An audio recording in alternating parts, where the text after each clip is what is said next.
Hello friends, எல்லாரும் எப்படி இருக்கீங்க? இன்னைக்கு ஒரு சூப்பர் அண்ட் சிம்பிளான கிட்ஸ் லஞ்ச் பாக்ஸ் பேக்கிங் தான் பார்க்க போகிறோம். மார்னிங் எழுந்திரிச்ச உடனே பால் காய வச்சுட்டேன், சாதம் வடிக்க போட்டுட்டேன். அதே போல் இன்றைக்கி சுண்டல் பிளான் பண்ணியிருக்கேன், அதையும் வேக போட்டுட்டேன். டிஃபன் சாம்பாருக்காக பருப்பும் வேக வச்சுட்டேன். சைட் பை சைட் இட்லி ஊற்றி எடுத்துட்டேன். ஹஸ்பண்ட்க்கு டீயும் போட்டுட்டேன், சாதமும் வடித்து விட்டுட்டேன். இதுக்கு சைடில் இன்றைக்கி லெமன் ரைஸ் பிளான் பண்ணியிருக்கேன். அதுக்காக லெமன் ரைஸ் மிக்ஸும் ரெடி பண்ணி எடுத்துட்டேன். சாம்பாரும் ரெடி ஆகிடுச்சு.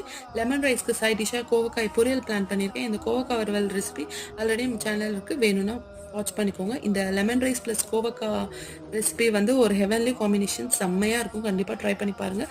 டேஸ்ட்டு செம்ம அவசமாக இருக்கும். இன்றைக்கி ஒரு நியூ ஸ்டார்ட்டப்பாக அவங்களுக்கு சேலட் கொடுத்துருக்கேன்.